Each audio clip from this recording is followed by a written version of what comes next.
On va démarrer. Donc bienvenue à tous. Merci d'être présents pour ce webinar de rencontre avec Fermentis et Malterie du Château. Donc moi, je serai représentante bien sûr pour Fermentis et Bruno pour Malterie du Château. Avant de commencer, donc n'hésitez pas à, durant la présentation, envoyer vos questions, les mettre par écrit via le chat. Vous avez accès au chat normalement sur votre écran à droite. Vous avez le chat. Vous pouvez mettre vos questions, commentaires par écrit.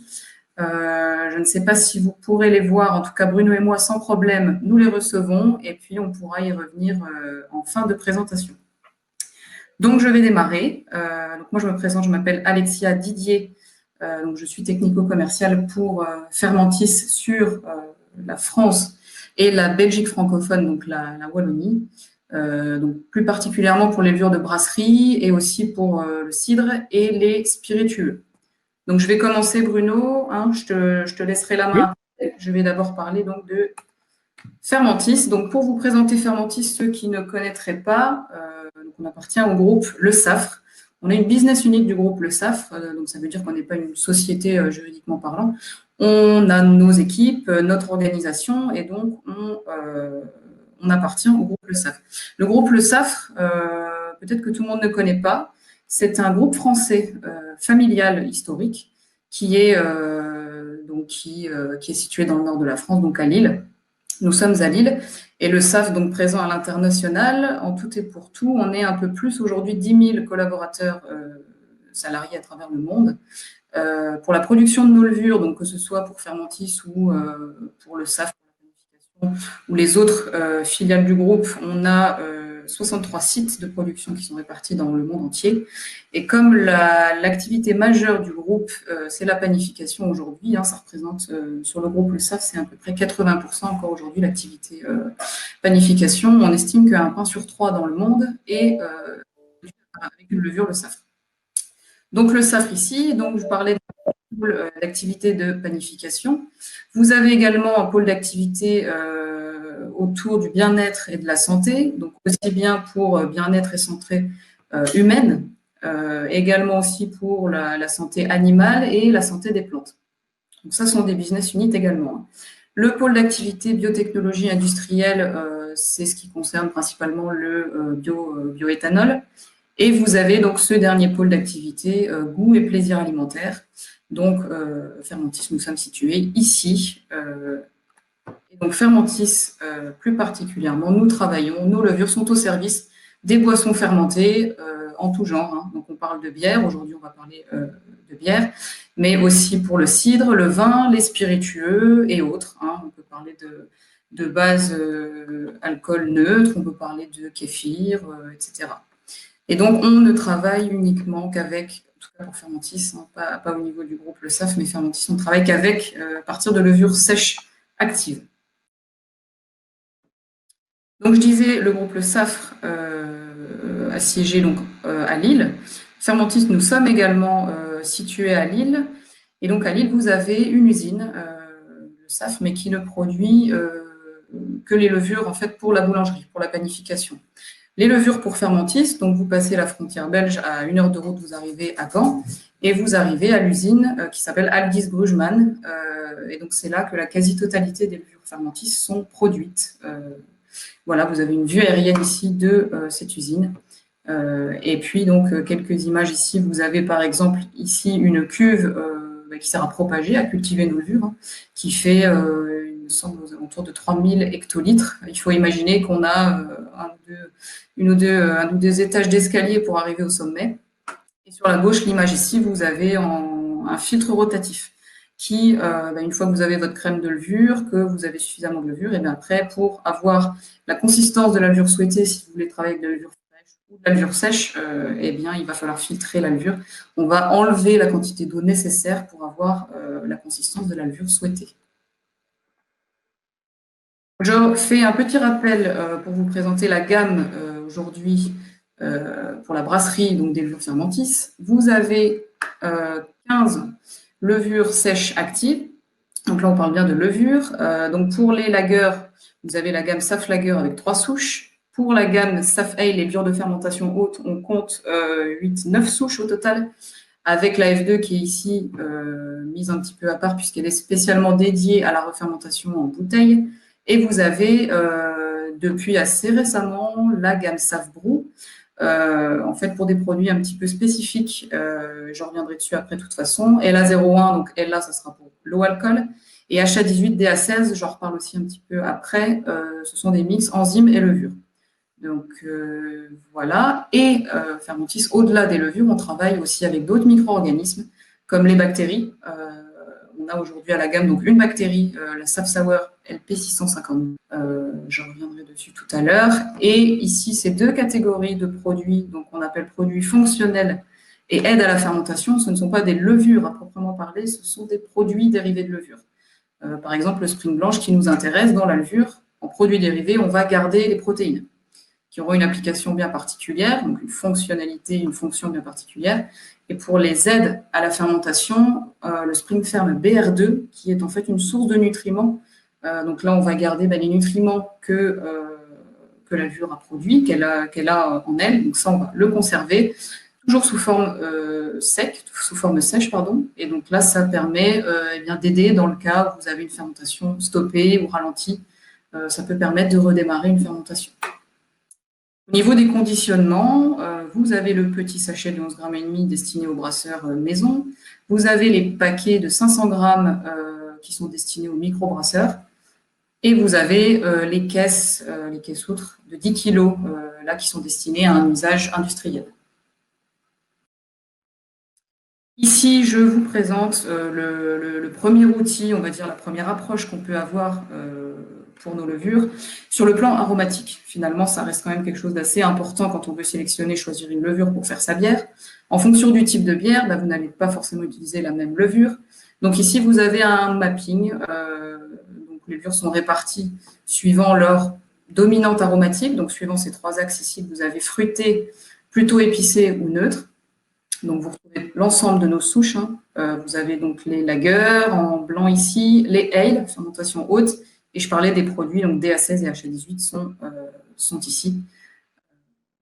Vous voyez par exemple typiquement chez nous dans les ale, la US05 qui est la souche la plus neutre, et à l'équivalent pour les lagers, ce sera la W3470. Et ici, quand on regarde ici pour ces 4 souches ici qui sont sur l'axe épicé plutôt, en fait, ce sont des souches qui produisent des phénols, puisque quand vous avez des phénols, eh bien, c'est synonyme finalement d'une bière épicée, un petit peu sur le, excusez-moi, un petit peu sur le clou de girofle. Voilà. Et donc, toutes ces levures sont réparties de cette façon-là, en partant de ces conditions-là. C'est-à-dire qu'il faut imaginer que c'est une photo prise à un instant T. On a les mêmes conditions pour ces levures elles ont fermenté dans les mêmes conditions. Donc, vous voyez, à partir d'un malt à 15 degrés plateau. On visait une amertume à 25 IBU en ajoutant seulement des iso-alpha. Un ensemencement à 50 grammes hecto. On a fermenté à 23 degrés Celsius à pression atmosphérique. Donc, même pour les lagers, oui, on a dosé à 50 et fermenté assez haut finalement.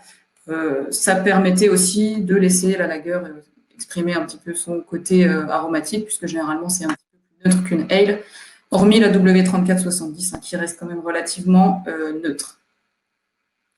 Et donc, à partir de ça, c'est vraiment la première approche. C'est vrai qu'après une levure, il faut apprendre à la connaître, à l'utiliser. En fonction de vos conditions de brassage et de votre recette, la levure ne va pas forcément donner exactement. Vous voyez, si vous choisissez la S33, qui est connue pour être très fruitée, excusez-moi, qui est connue pour être très fruitée, si vous l'utilisez dans des conditions différentes, d'autres conditions que celle-ci, vous allez avoir peut-être un autre caractère aromatique qui s'exprimerait. C'est l'objet aussi d'études que l'on mène sur chacune de nos souches, en fait. On cherche à les caractériser, à vraiment bien les connaître. Et on fait varier principalement 3 paramètres. On fait varier la densité de départ de votre mou, on fait varier la température de fermentation et également le dosage de la levure. Et quand on fait varier ces 3 paramètres-là, et après, l'objectif, c'est de voir qu'est-ce qui se passe finalement en termes de cinétique de fermentation, en termes de production des composés aromatiques volatiles. Et puis voilà, dans l'ensemble, c'est ça, de voir ce qui se passe quand on fait varier ces paramètres-là. Donc ça, c'est une première approche basique, théorique. Donc après, à voir suivant votre recette et votre bière. Un petit rappel rapide sur fermentation haute et basse. Donc, bien sûr, deux types de levures différentes, les ale et les lagers. Les ale, chez nous, eh bien, on travaille avec Saccharomyces cerevisiae, qui donc les levures vont plutôt rester en suspension dans la cuve, d'où le nom, fermentation haute, avec une plage d'activité assez large, un optimal à 20, 24, même 25 degrés Celsius pour ces levures-là. Au niveau du dosage, je ne sais pas pourquoi c'est barré ici. Au niveau du dosage, Fermentis recommande de doser les SAF Ale à entre 50 et 80 grammes par hectolitre. Pourquoi cette différence de 30? Eh bien, suivant les conditions que vous allez appliquer à la levure, qui seront appliquées à la levure pendant la fermentation, elles seront plus ou moins extrêmes pour la levure. 50, c'est le dosage minimum pour des conditions standards. On va dire qu'après, si vous partez avec un mou à 25-30 degrés plateau à une température assez basse, il faudra peut-être penser à surensemencer un petit peu votre levure. Et ce dosage-là, à partir du moment où on vous assure que par gramme de levure sèche dans votre paquet par gramme, vous avez minimum, pour les ale, vous avez minimum 10 milliards de cellules par gramme. Et à partir de là, on peut vous dire que par millilitre, un ensemencement à 50 grammes par hectolitre vous donnera à peu près 3 millions de cellules par millilitre pour démarrer la fermentation. Et si vous dosez à 80, ça fera 6 millions de cellules par millilitre. Du côté des lagers, on travaille chez Fermentis avec Saccharomyces pour le genre toujours et l'espèce cette fois Pastorianus, avec une plage de température aussi assez large qui est donnée ici, mais plutôt un optimum aux alentours de 10-12 degrés. Descendre à 7-8, oui. Après, suivant la souche que vous allez utiliser, passer au-delà des 15, au-delà des 20 degrés, ça peut être un peu plus compliqué. Et pour le dosage, donc on est un peu plus haut que les ale, entre 80 et 100 grammes de levure par hectolitre.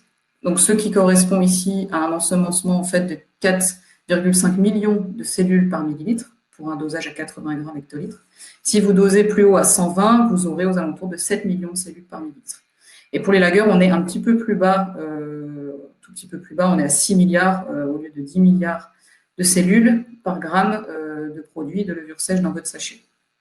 Toujours un petit peu plus bas, et donc on va forcément ensemencer un petit peu plus haut. Les levures lagers sont un petit peu plus sensibles que les levures ale, et elles ont un temps de génération, donc un temps de dédoublement en fait. Les levures se divisent, se reproduisent, donc elles se divisent. Vous avez une cellule mère et puis deux cellules filles. Et le temps pour passer de cette cellule mère à ces deux cellules filles est un petit peu plus long que pour les ale. C'est pourquoi on la dose plus et vous avez un peu moins de cellules au départ par gramme de levure sèche. Et je vais faire un petit point maintenant sur les dernières nouveautés pour la gamme brasserie chez Fermentis. On va parler de Save Brew LA01, donc je l'ai présenté au début. Donc c'est une souche, donc on est sur une Saccharomyces cerevisiae, variété chevalieri. Donc cette souche-là ne va fermenter que les sucres simples, autrement dit le glucose. En fait, elle est maltose négative. Et donc ça nous permet d'obtenir des bières, alors je ne dis pas sans alcool, je dis à faible teneur en alcool. 0,5%, c'est déjà un bon résultat. C'est assez difficile d'aller en dessous de ça. Mais en tout cas, voilà, ça permet quand même de travailler avec une levure classique, une cérévisier, avec une fermentation standard. Donc la levure est expressive sur le plan aromatique, assez discrète quand même, puisque elle n'a pas trop de matière au départ. L'atténuation, vous voyez, on peut s'attendre à 13-15%, ce qui correspond en fait à la teneur en glucose dans un mou, dans votre mou de base. Donc elle est maltose négative. Dans votre mou, il y a à peu près 50% de maltose et entre 10 et 15% de glucose. Et là, on voit un petit peu plus en détail. Si vous regardez sur ces graphiques-là, qu'est-ce qu'on a? On a les cinétiques de fermentation. On a fait différents essais, donc vous avez le déroulé de la fermentation sur ce graphique en fonction de la quantité d'éthanol produite ici sur l'axe vertical, en fonction du temps. Donc là, en heures, on arrive ici 80 heures, on est aux alentours de à peu près une semaine. Et on a donc utilisé cette levure sur des mous plus ou moins concentrés. C'est peut-être assez petit pour vous, en tout cas, sachez que en jaune, c'est 6 degrés plateau, 8 degrés plateau, 10 degrés plateau en orange, et on est à 15 degrés plateau pour la courbe en bleu. Donc forcément, plus vous démarrez haut, plus vous êtes concentré en sucre, plus vous allez avoir de l'alcool quand même produit. Mais en tout cas, ici, en imaginant qu'on part à 6 ou 8 degrés plateau, on peut donc assez facilement arriver à atteindre les 0,5% d'alcool au final. Donc en termes d'atténuation, je l'ai dit avant aussi, on peut s'attendre entre, voyons, on est même un peu en dessous de 13 ici, entre 13 et 15%. À partir de 6 plateaux, on est donc un petit peu en dessous de 13% pour l'atténuation apparente. 15 plateaux, on arrive à 14% d'atténuation. Et donc la consommation des sucres, comme je disais, donc là à gauche, ici, ces courbes-là, l'histogramme, vous avez donc votre mou de départ qui était on a pris ici la teneur en sucre dans un mou à 15 plateaux. Donc vous avez une grande fraction en gris ici de maltose. Vous avez en orange, c'est le glucose. En jaune ici, c'est écrit DP3. En fait, DP3, c'est degré de polymérisation, pardon, 3, puisque vous avez 3 unités de glucose, donc c'est le maltotriose et un petit peu de fructose. Et donc, voilà, le glucose est entièrement consommé, peu importe là la densité de départ. Par contre, il vous restera toujours donc, cette fraction maltose. La levure est maltose négative, donc elle n'y touche absolument pas. Donc, en résumé, à retenir sur cette souche, un taux d'ensemencement, je disais, j'ai perdu la présentation, voilà. Un taux d'ensemencement, 50 grammes par hectolitre, standard, comme les autres levures de la gamme. Température de fermentation entre 15 et 25, 20 degrés, c'est pas trop mal. Atténuation aux alentours de 15. On peut cibler 0,5% d'alcool si on démarre assez bas en densité au départ, donc 7-8, comptez 7-8 degrés plateau. Cette souche est pauvre positive, il faut quand même le noter, donc elle va, c'est une faible production de phénol, elle va produire quand même des phénols, mais très peu. Et là, donc, pasteurisation, donc j'en parle, ça c'est, si vous utilisez cette souche, il est vivement recommandé de pasteuriser votre bière. Vous l'avez compris, il restera une grande fraction de sucre et notamment de maltose dans votre bière. Et comme la plupart des levures, cérévisier par exemple, et même d'autres micro-organismes sont capables d'aller consommer ces sucres et notamment ce maltose, eh bien la moindre levure, la moindre bactérie contaminante pourrait commencer à fermenter ces sucres-là et donc on serait sur un objectif de donc, pasteurisé, alors avec un minimum de 40 UP, c'est vraiment un minimum, le strict minimum. En flash pasteurisation, c'est OK. Le tunnel, c'est évidemment la meilleure option. Après, voilà, vous pouvez régler ça, je pense, sur vos flash pasto, les UP, donc ça, c'est un calcul à faire, mais un minimum de 40 UP. Pas de refermentation derrière aussi, bien sûr, pour la même raison. Pas de réutilisation de cette levure, pas conseillé.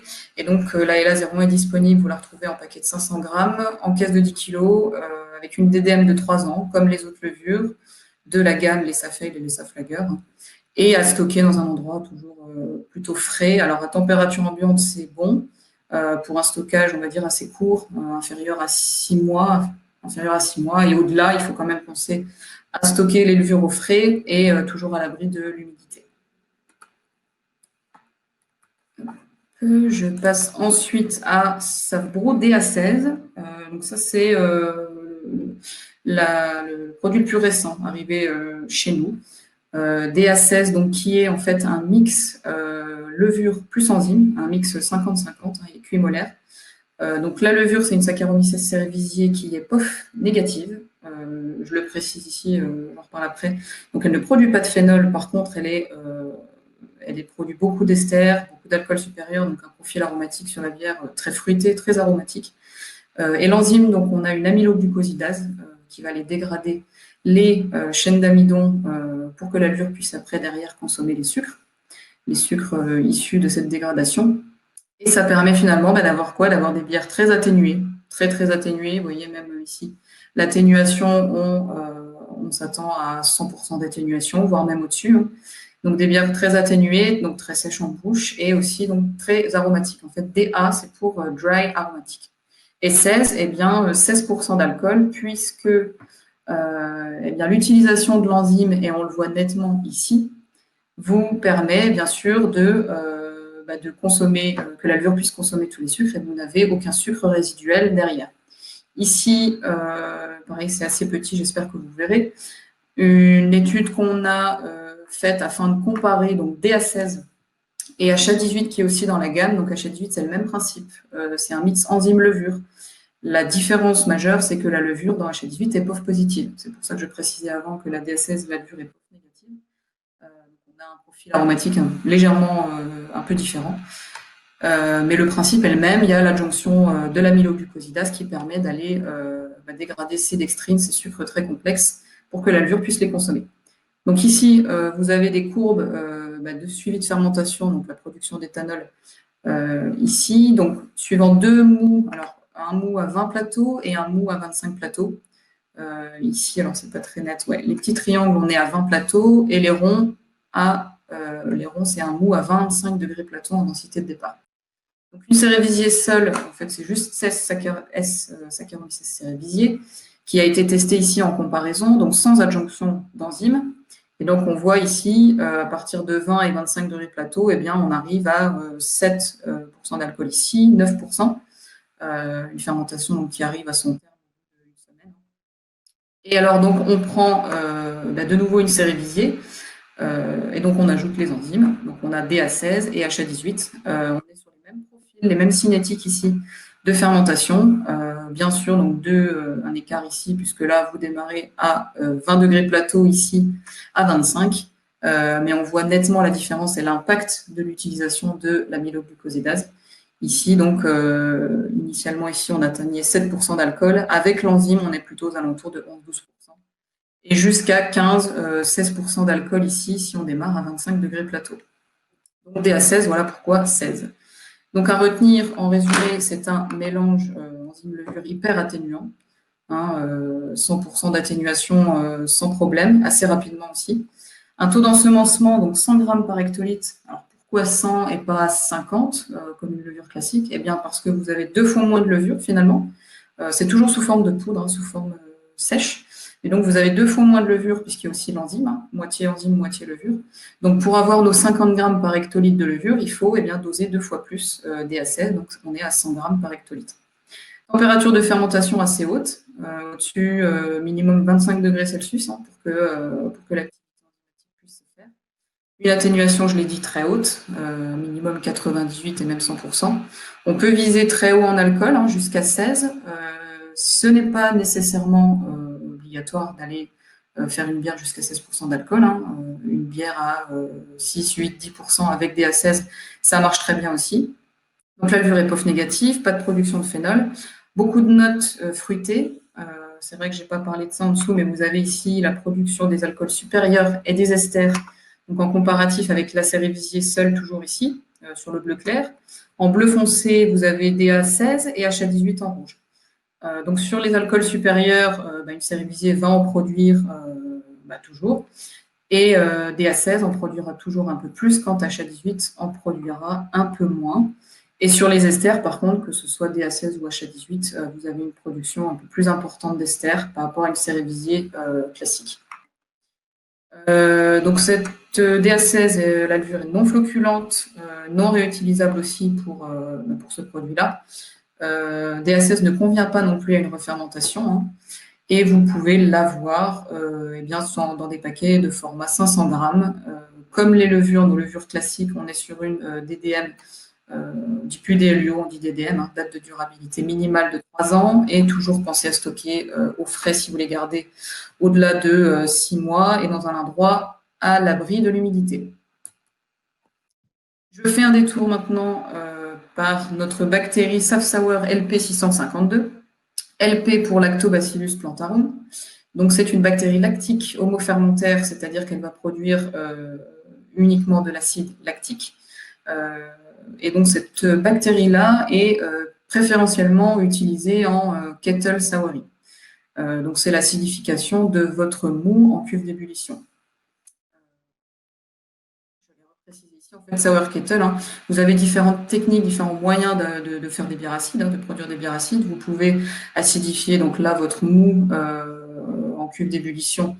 Vous pouvez aussi faire un sour mash, acidifier votre mèche en cuve matière. Vous pouvez ajouter vos bactéries en cuve de fermentation directement.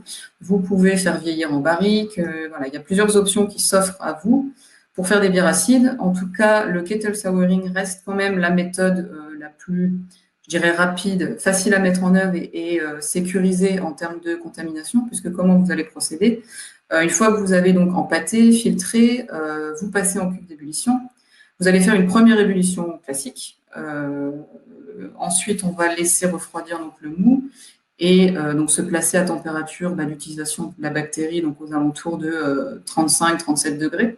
C'est à ce moment-là que vous pourrez rajouter donc, votre soft sour et la fermentation lactique donc, va commencer et elle arrive à son terme entre 24 et 36 heures. 24, 36, même 48 heures.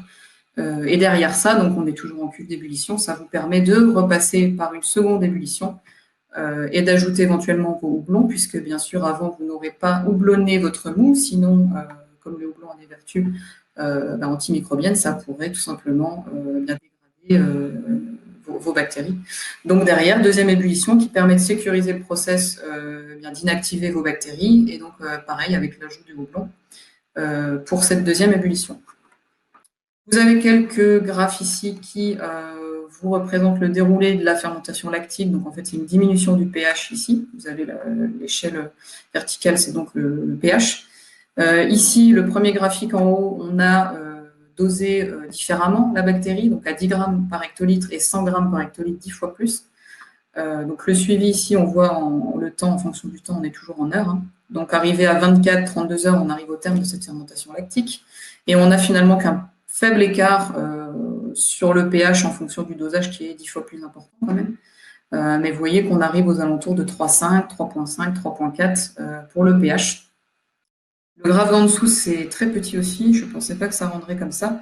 Mais ce qu'on a testé ici, c'est des mous plus ou moins concentrés. Donc, alors, on a 8 plateaux, 12 et 16 plateaux. Et donc, on regarde l'évolution de cette fermentation lactique. Donc, on tombe toujours à un pH aux alentours de 3,5. Un petit peu plus si on part d'un mou un peu plus concentré. Hein. Et puis ici, vous avez l'impact de la température. Comme je disais, si on est en kettle souring, on va laisser refroidir. Il faut que le mou soit à une température correcte pour que la bactérie puisse fermenter.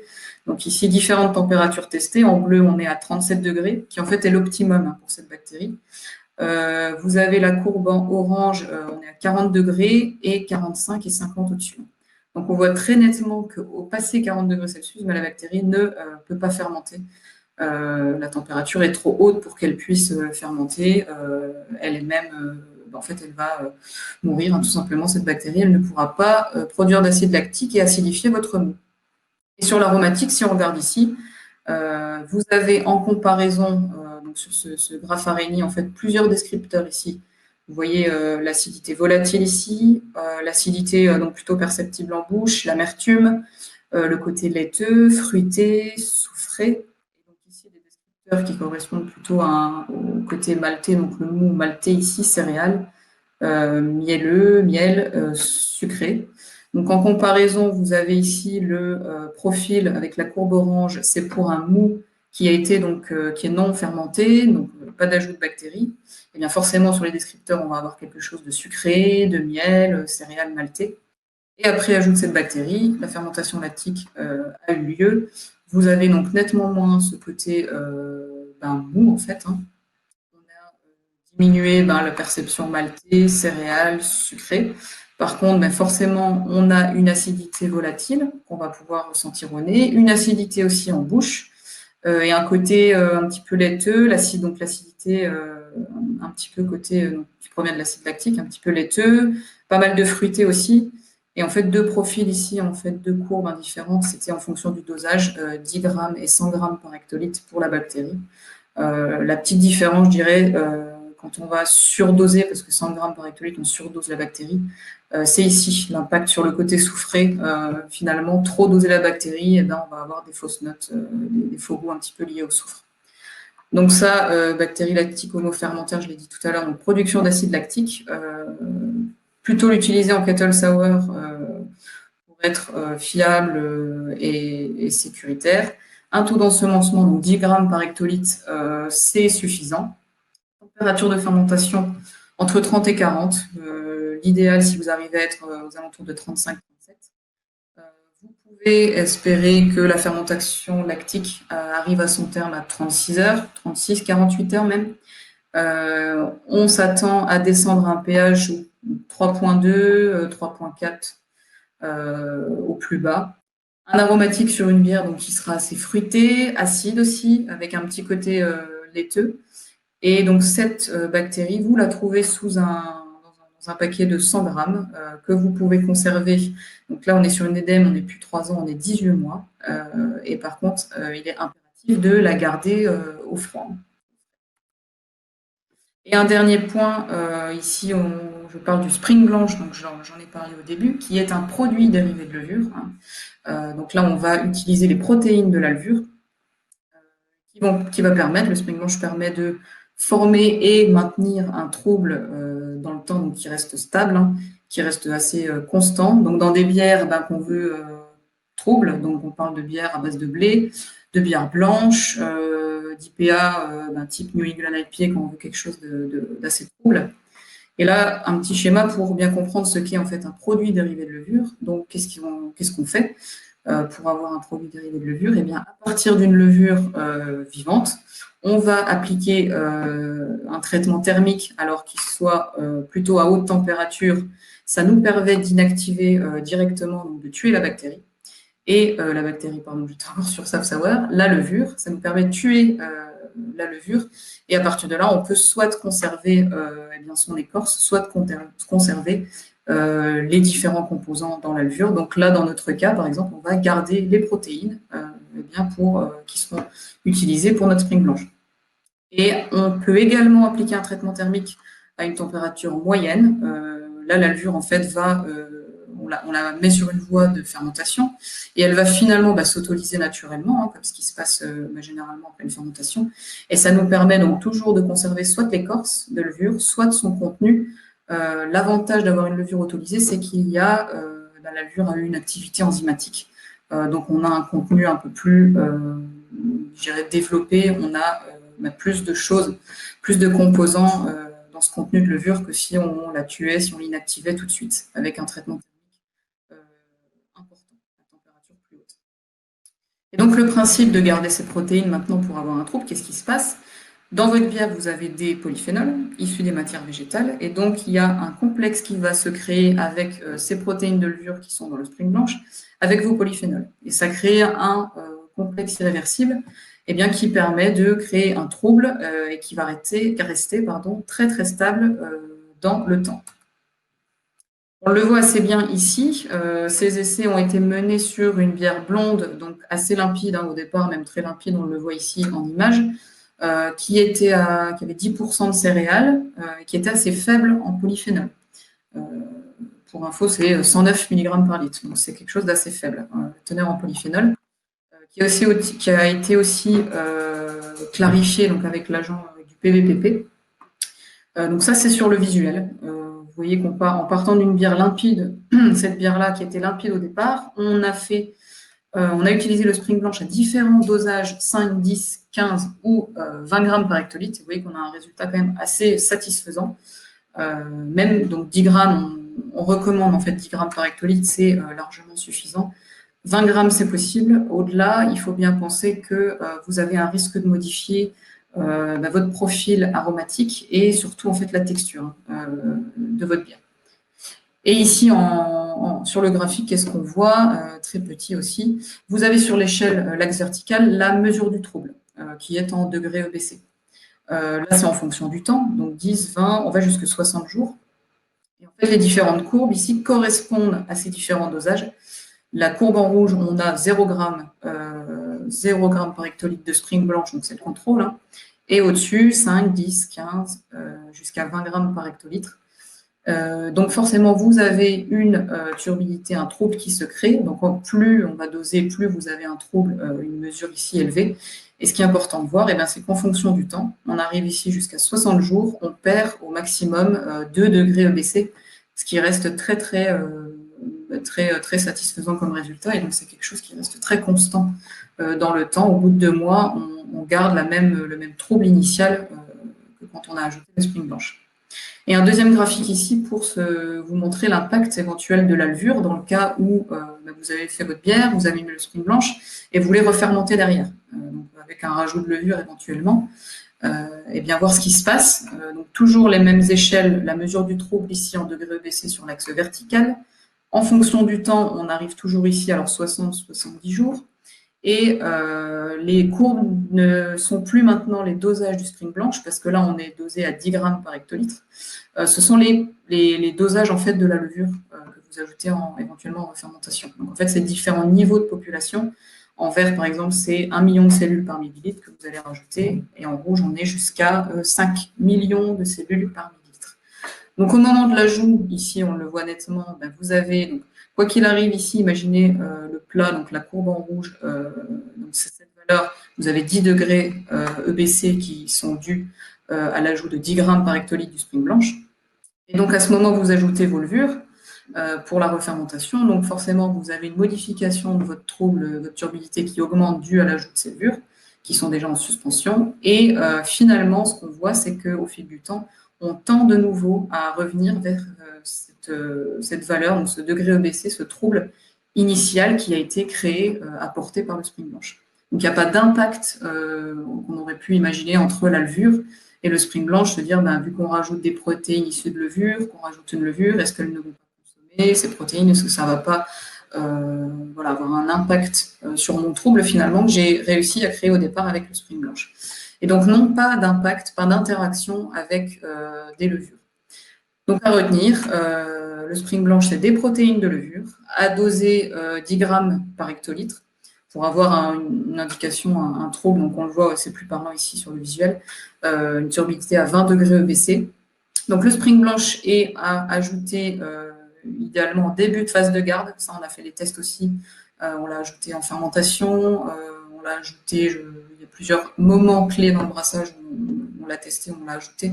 Le mieux reste au moment de la garde, au début de la phase de garde. Donc, idéalement, le préparer en le mélangeant soit dans de la bière ou alors de l'eau.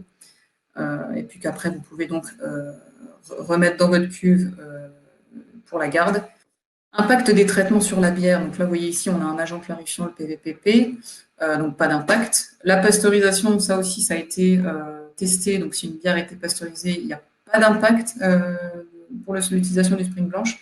Par contre, le problème, c'est que si vous utilisez des stabilisants, par exemple des protéases, les enzymes, les protéases, donc qui vont dégrader les protéines, ben forcément, vous comprendrez bien que si vous ajoutez votre spring blanche qui est des protéines, vous allez avoir forcément un impact négatif et un trouble finalement qui sera quasiment nul en fait. Le spring blanche ne pourra pas agir comme il faut. Pas d'interaction avec les levures dans le cas d'une refermentation, je l'ai expliqué juste avant. Ajout en phase de garde. Vous pouvez trouver ce spring blanche dans des paquets de 100 grammes. On est toujours sur une DDM de 3 ans, comme les levures de notre gamme standard, et à stocker toujours dans un endroit plutôt frais et au sec. J'arrive au bout. Je voulais juste vous mettre ici, vous montrer que là, donc, je vous ai présenté rapidement les nouveautés et introduire Fermentis. Maintenant, depuis donc maintenant, vous voyez septembre, donc j'organise des webinars avec des thématiques assez spécifiques. Donc sur un produit en particulier, une thématique, des bières sans alcool, etc. Donc il y en a déjà eu quelques-uns qui ont eu lieu. Vous voyez les prochains. Donc au début du mois de décembre, on aura, je ferai un webinar sur les lagers pour introduire notre W3470 et voir les meilleures conditions pour pouvoir l'utiliser. Un webinar aussi donc au 9 décembre, là je parlerai un peu plus en détail du spring blanche. Et puis donc à venir, les dates qui vont venir assez rapidement, donc on sera plutôt la fin décembre jusqu'à la mi-janvier. Un webinar sur la refermentation en bouteille, ce qu'il faut savoir. Un webinar sur plutôt les bières faibles en alcool et la 0,1 un peu plus en détail. Et aussi une thématique sur les hard seltzer.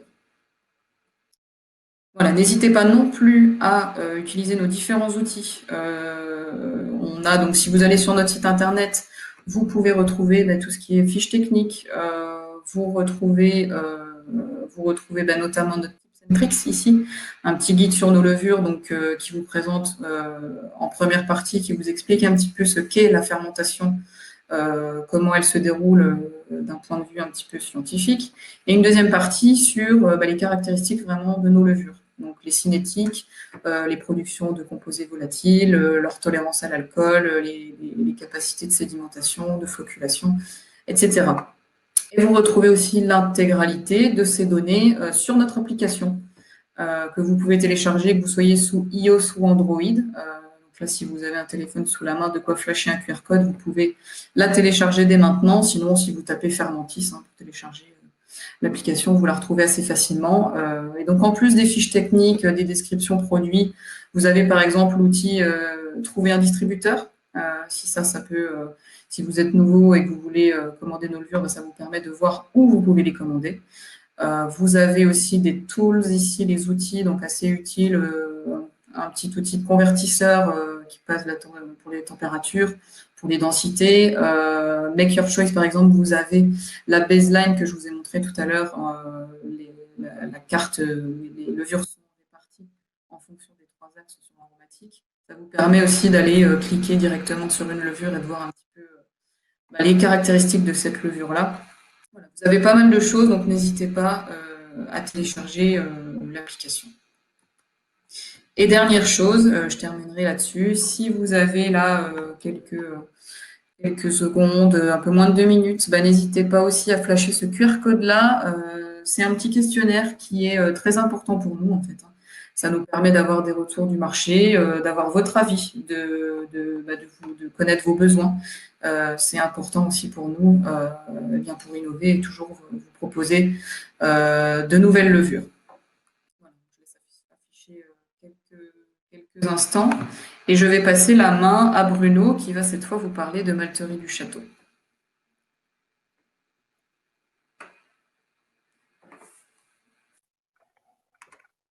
Bruno, tu es avec nous. Je suis là, oui. Okay. Voilà, donc merci à tous de m'avoir écouté et on peut voir après, j'ai vu il y a une ou deux questions, on pourra y revenir après la présentation de Bruno. Je te laisse la main. Voilà.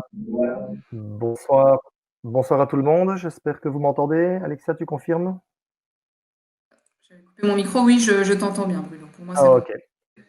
Voilà, donc on va un petit peu essayer, bon, il ne nous reste plus énormément de temps, donc on ne va pas trop entrer dans les détails, mais énumérer un peu les maltes belges spéciaux que la malterie du Château peut proposer et surtout envisager un peu leurs utilisations.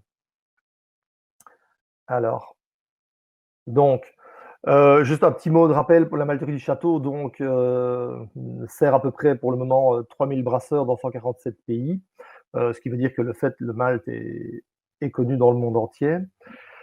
Récemment, la malterie du Château a dépassé le cap des 100 types de malt proposés, ce qui veut dire qu'il y a quand même une multitude de produits disponibles pour faire à peu près tout ce que vous voulez en matière de mou et par extension de bière, en tout cas en ce qui concerne l'impact du malt.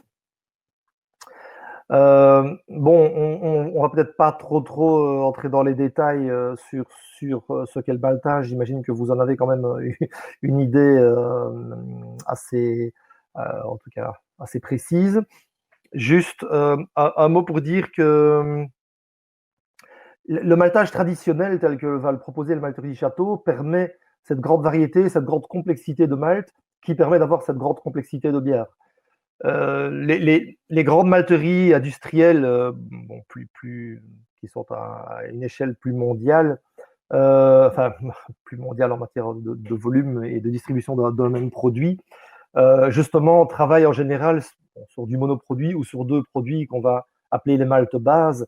Bien que la malterie du Château propose aussi des maltes bases, sa spécialité, c'est vraiment de rechercher toujours des produits différents et de grande qualité, bien entendu, et surtout de grandes opportunités pour les brasseurs de varier leurs recettes.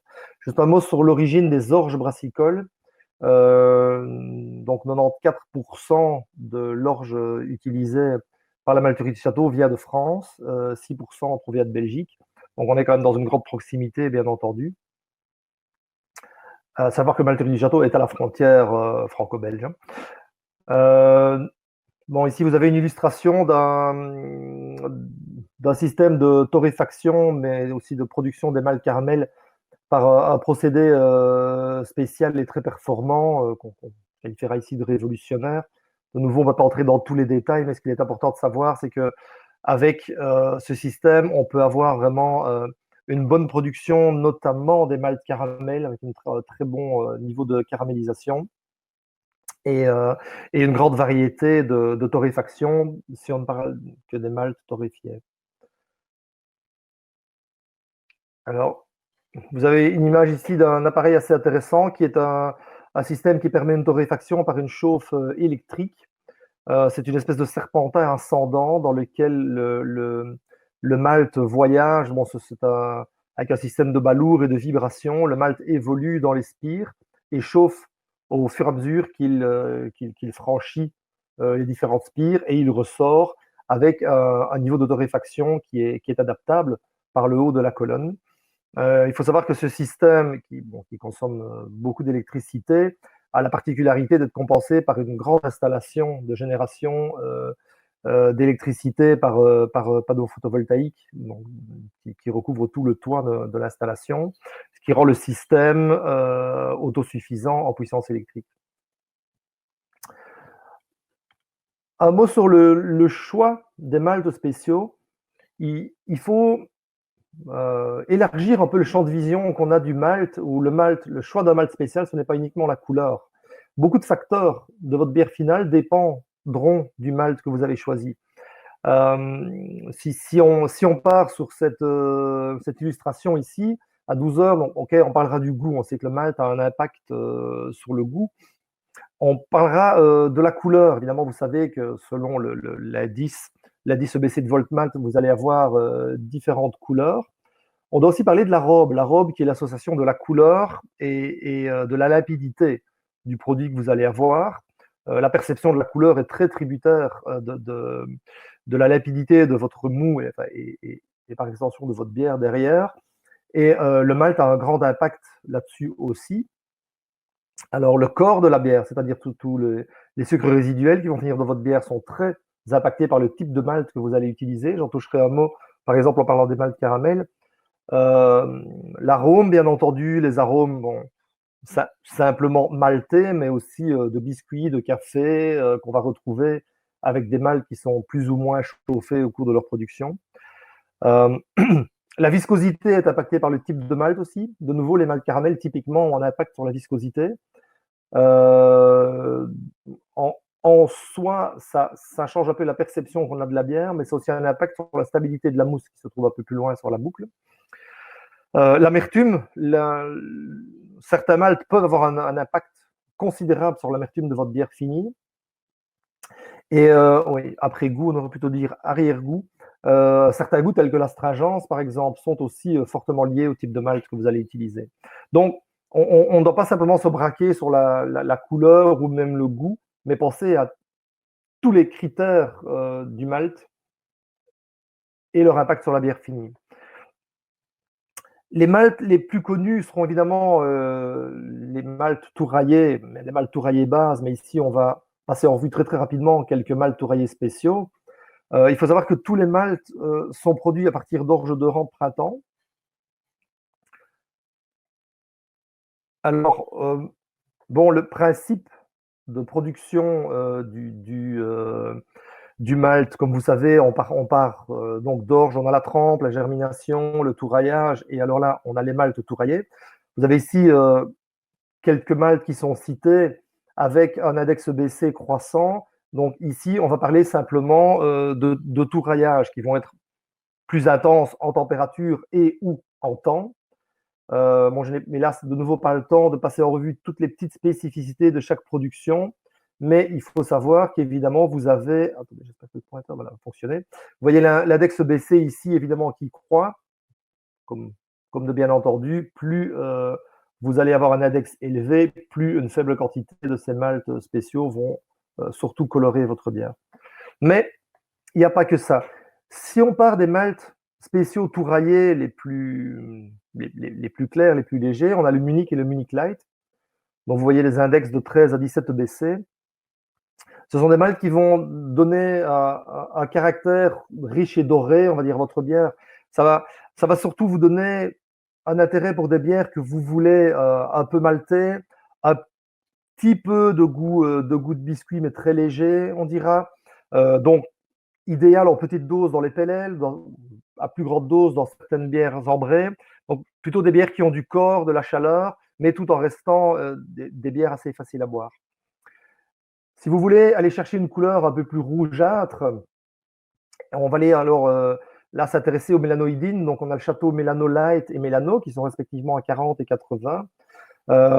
Ils sont aromatiques en matière d'arôme de malt, mais c'est vraiment intéressant pour donner un bel aspect, une belle couleur rougeâtre à la bière. Ça augmente un peu le corps, comme je dis, comme il est écrit là-bas, il est surnommé aussi le Turbo Munich. Donc voilà, moi je suis copropriétaire d'une brasserie artisanale en Belgique. Le Château Mélano est une bière qu'on utilise typiquement dans nos bières ambrées, dont on est très content. On a le Château Abbaye, qui est un malt brunâtre, qui a aussi un touraillage un peu plus poussé, qui va donner une flaveur maltée et quelques notes d'amertume à la bière. Donc, toujours intéressant dans les PLL, mais là, on peut aussi aller porter dans les porteurs avec ce genre de bière. Donc, comme vous le voyez indiqué, jusqu'à 25% dans le chargement en malt, le versement. On continue, on a le malt arôme, le malt cristal, le café light. Donc, vous voyez qu'on est à 250 EBC. Là, bon, on commence à être sur du sérieux.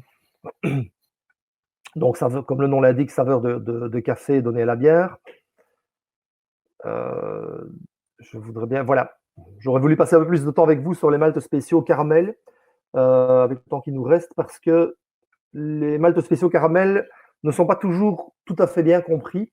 Quand on parle de caramel, ce n'est pas nécessairement la couleur. En tout cas, ce n'est pas uniquement la couleur. On peut faire des maltes caramel de coloration assez faible. Qu'est-ce que c'est le malt caramel? En fait, on part toujours de l'orge, on a toujours la trempe, on a toujours la germination. À ce moment-là, on obtient le malt vert. Donc le malt vert, donc juste avant la touraille, on va en fait donner à ce malt vert l'opportunité de transformer son amidon en sucre dans le grain. C'est-à-dire que chaque grain de malt vert devient en soi une micro-cuve de brassage et vous allez commencer à transformer donc une bonne partie de votre amidon en sucre. Donc ça se fait dans une cuve que vous avez eue sur une des images précédentes. Bon, c'est une cuve qui ressemble fort de loin à une cuve de brassage, on va dire. Hein. Mais simplement, on y maintient le malt à des températures allant entre 60 et 70 degrés. 70, pardon, en France. Et donc, au cours de cette réaction, vous allez faire un maximum de sucre et puis seulement, vous allez amener ce grain dans des tambours de torréfaction pour caraméliser le sucre que vous venez de produire. Et à ce moment-là, selon la durée et la température que vous allez utiliser, vous allez avoir des indices de couleur croissants. Mais comme vous le voyez en haut du tableau ici, vous pouvez voir le château Caraclère qui n'est qu'à 9 EBC. Donc 9 EBC, vous êtes dans la même tranche de coloration que le PLL. Ce n'est pas ce genre de produit qui va vous donner une bière rouge ou fort colorée. Alors quel est son intérêt? En fait, son intérêt, c'est que, on en parle peut-être dans le slide suivant, on va voir, non, ce n'est pas cité. Son intérêt, c'est que vous allez en fait procurer à votre mou une texture caramélisée, douce, qui va en fait traverser votre processus de fermentation et finir dans la bière finale.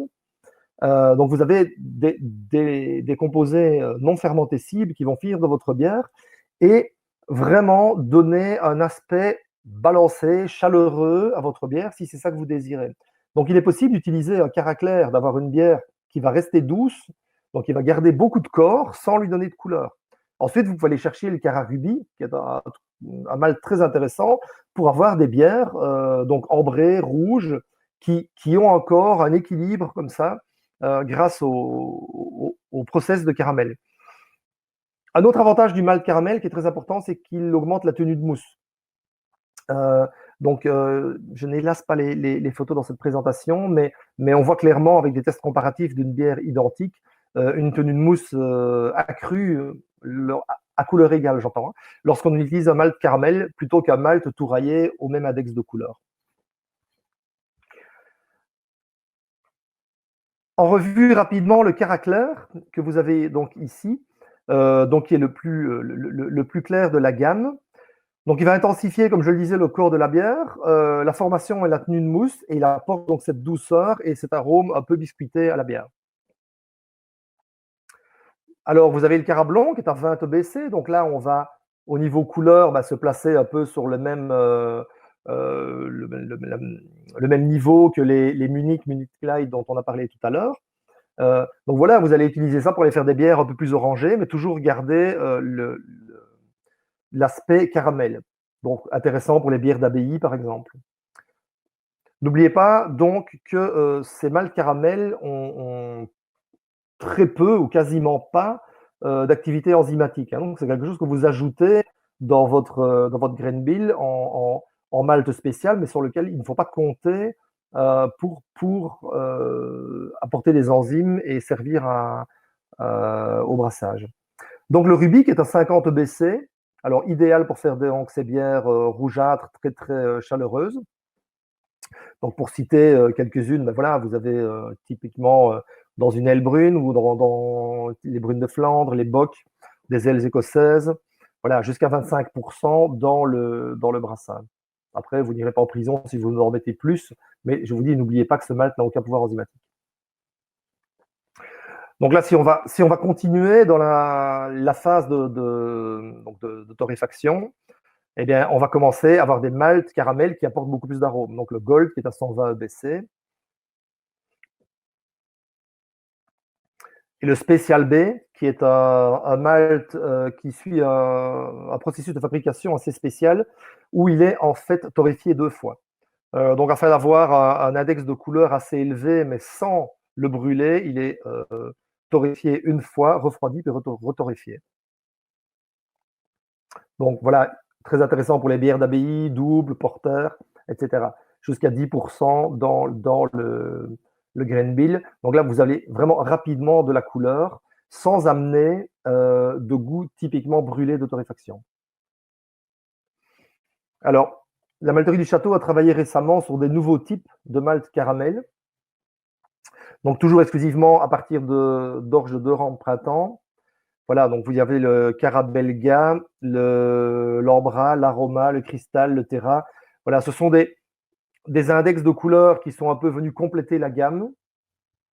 Et vous pouvez même aller jusqu'à un Cara Café. Donc, il va vous apporter, bon, indéniablement, un peu, bon, le nom café n'est pas pour rien, un peu de goût de torréfaction typé, mais bien moins que ce que vous auriez avec une simple torréfaction. Donc voilà, je vais les passer ici un peu en revue. Je précise que tout ceci est clairement décrit sur le site de la malterie du château. Vous pouvez aller rechercher les caractéristiques de tous les maltes. Voilà, vous allez donc jusqu'à 450 BC.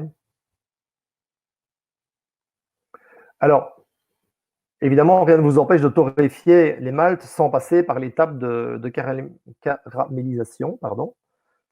Donc voilà, on présente ici le biscuit, le café, le chocolat, le black of black et carrément le roasted barley. Pourquoi pas aussi torréfier directement l'orge plutôt que de passer par une étape de maltage. Donc l'orge torréfié, c'est ce qu'on utilise pour faire de la Guinness, par exemple.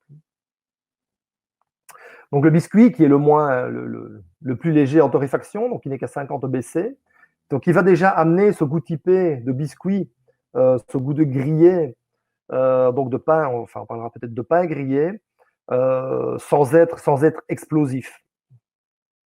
Donc intéressant pour les bières anglaises, enfin de type anglaise, ale brune et porter. Alors bon, là on fait un saut au chocolat qui est à 1000 EBC, donc là on a peu fait un grand écart. Donc il y a la particularité de torréfier et rapidement refroidi. Donc il va amener beaucoup de couleurs, donc arôme, flaveur de noix, torréfaction, mais sans apporter de caractère agressif. Le Château Black, qui lui va par contre être plus astringent.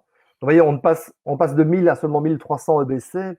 Donc, ok, l'augmentation de couleur est là, mais on va surtout avoir donc cet arrière-goût d'astringence et même un peu de brûlé ou de fumée à la bière, si c'est ça qu'on recherche. Si au contraire, vous voulez apporter de la couleur, un peu de torréfaction, mais sans astringence, tournez-vous plutôt vers le chocolat. Alors, le Black of Black, donc là, on est à 800 EBC. Et là, c'est le contraire. On va aller chercher arôme de torréfaction avec moins de couleur. Enfin, on est quand même à 800 EBC, hein, c'est pas du PLL. Mais si.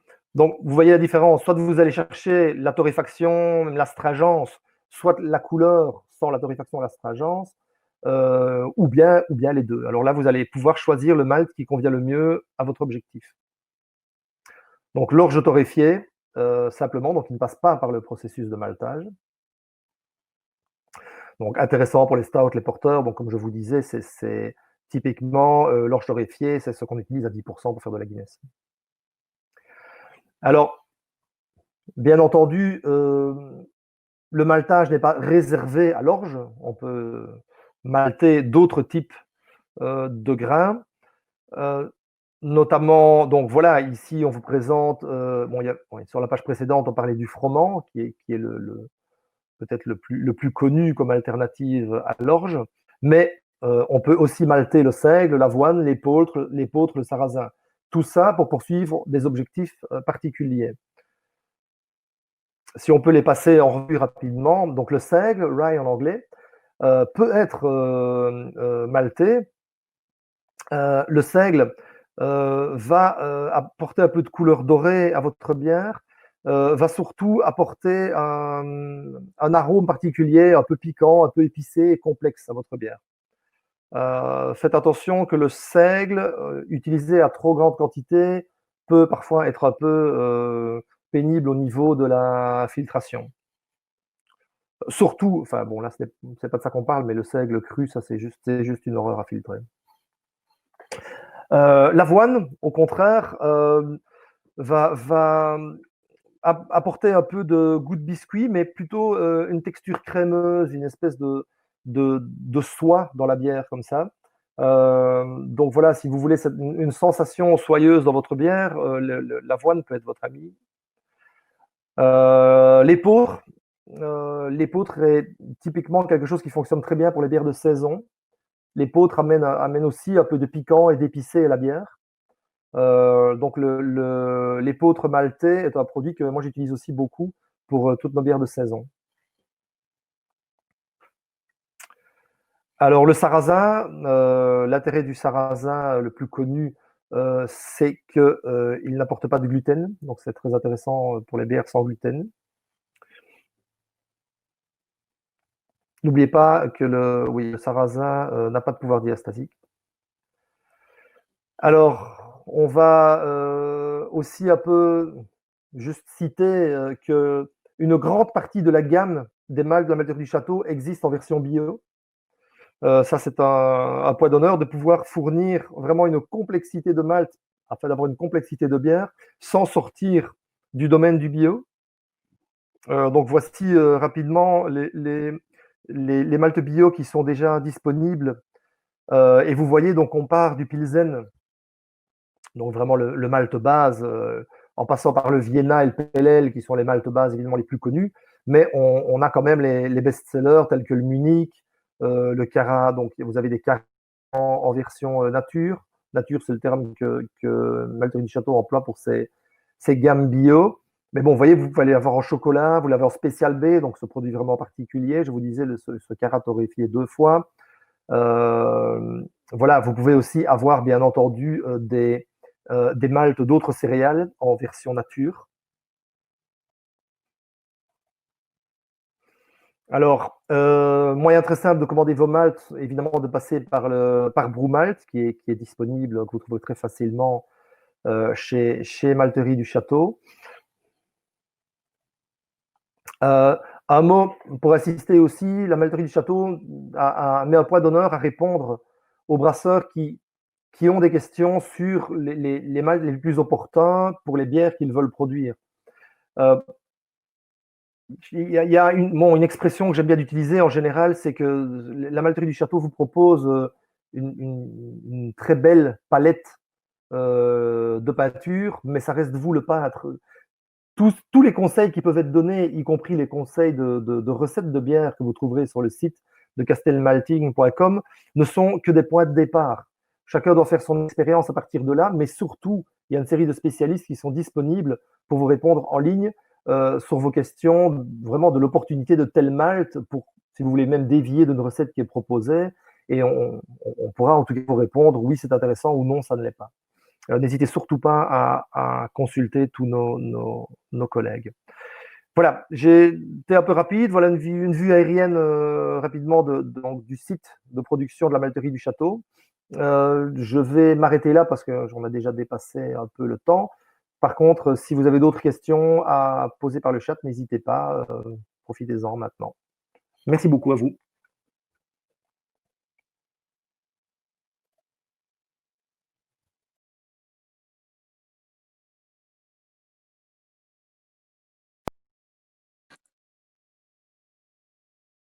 Alexia, je te rends la parole peut-être pour les questions. Oui, bah écoute, on peut regarder ensemble ce qu'il y a. Je vois deux questions ici sur le chat. J'ai une question de Antoine Morando. Bonjour, quid de la densité initiale?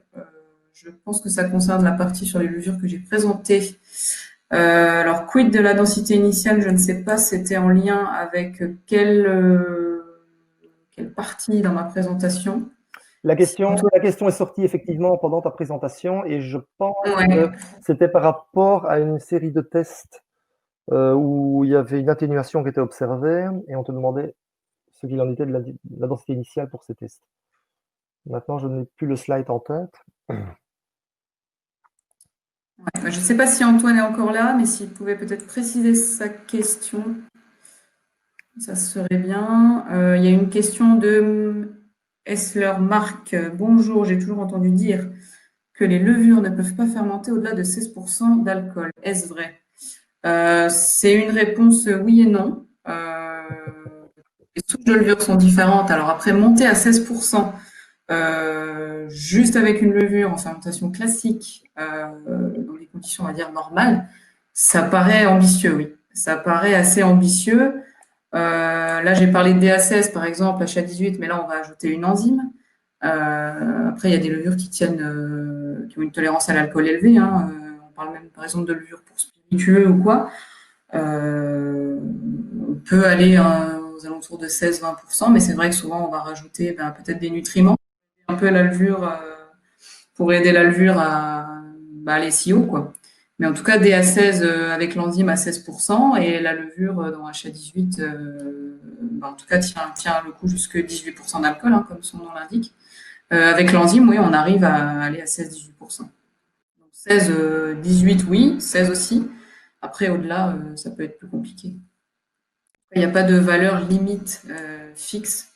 Je ne pense pas qu'il y ait de valeur supérieure fixe. Tout dépend de la souche, tout dépend des conditions dans lesquelles elle fermente. Voilà.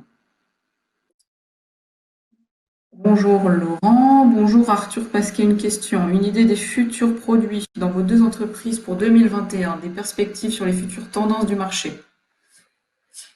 Pour les levures, oui. Oui, pour l'année prochaine, qui arrive bientôt. Bon, je ne vais pas en dire plus maintenant, mais voilà, oui, il y aura certainement des nouveautés. Là, moi, ça fait 2 ans que j'ai rejoint Fermentation. 2 ans, Dans il y la a eu malterie du pas mal de château, nous essayons nouveautés. de réfréner.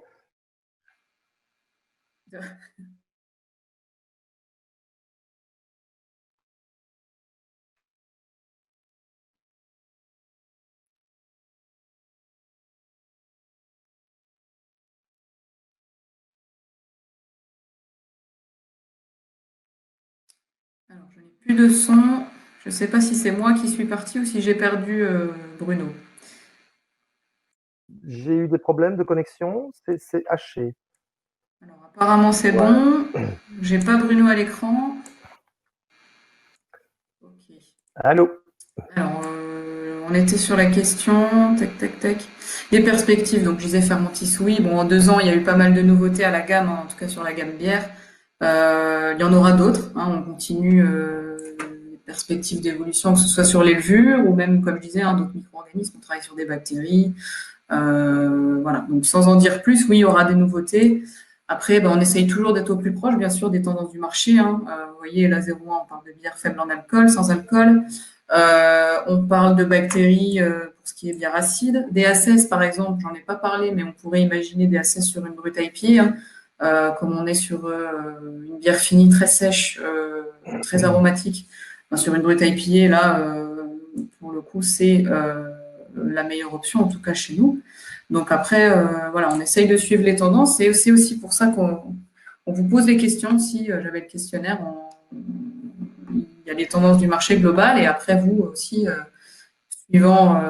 suivant vos besoins et vos envies pour la suite. Mais on essaye toujours, oui, d'être au plus proche des futures tendances, oui. Alors, je ne sais pas si c'est moi qui suis plus là, je pense pas, je pense que vous m'entendez, mais Bruno n'est plus là. Mais je suis là. Est-ce que tu Si on m'entends? continue les questions, tac, tac, tac, ça on l'a vu, ça on l'a vu. Question de Laurent Bianchi. Bruno est là, alors moi je ne l'entends Oui. pas apparemment. Moi, je t'entends, Ce Alexia. que je vais faire, c'est que je vais faire un.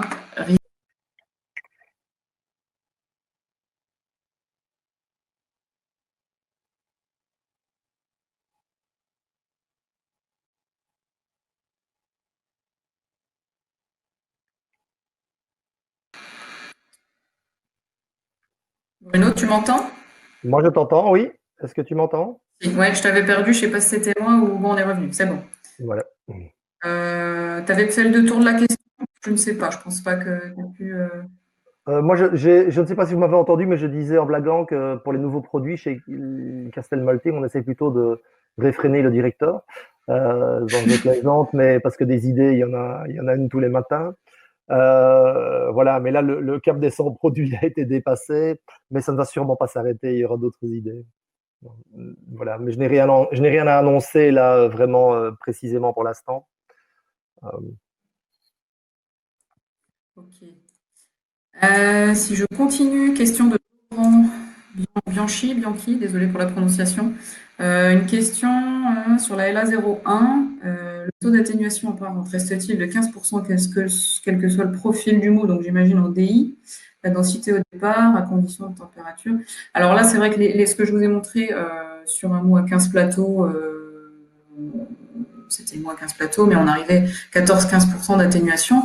Après, il faut comprendre que la levure la 0,1, elle va consommer juste le glucose. Donc le glucose, vous en avez une fraction minime en fait dans tout ce qui est en sucre dans votre mou. Donc en fait, c'est dépendant de ça directement. Et en moyenne, ouais, on est autour de 10-15% de glucose, teneur en glucose dans votre mou de départ. Donc après, oui, si vous avez une densité vraiment supérieure, vous en aurez un petit peu plus, mais il faut s'attendre à être autour des 15%. Et comme on l'a vu, par contre, si on part d'un mou à 7-8 degrés plateau, on a une atténuation un peu plus basse, 12%. Vous avez moins de sucre, donc moins de glucose. Voilà, il faut le comprendre comme ça. Après, un mou à 15, j'ai présenté 6-8, un mou à 15 plateaux, honnêtement, avec ce type de levure, c'est déjà assez haut en fait. 15 degrés de plateau, comme on veut un minimum d'alcool produit, voilà, il faut pas démarrer très haut, hein. C'est pour ça que je vous disais la cible de 0,5% d'alcool peut être atteinte si vous partez d'un mou à 7-8 plateaux. Donc, mais au maximum, 15% d'atténuation, oui, c'est ce que vous pouvez attendre. Oui.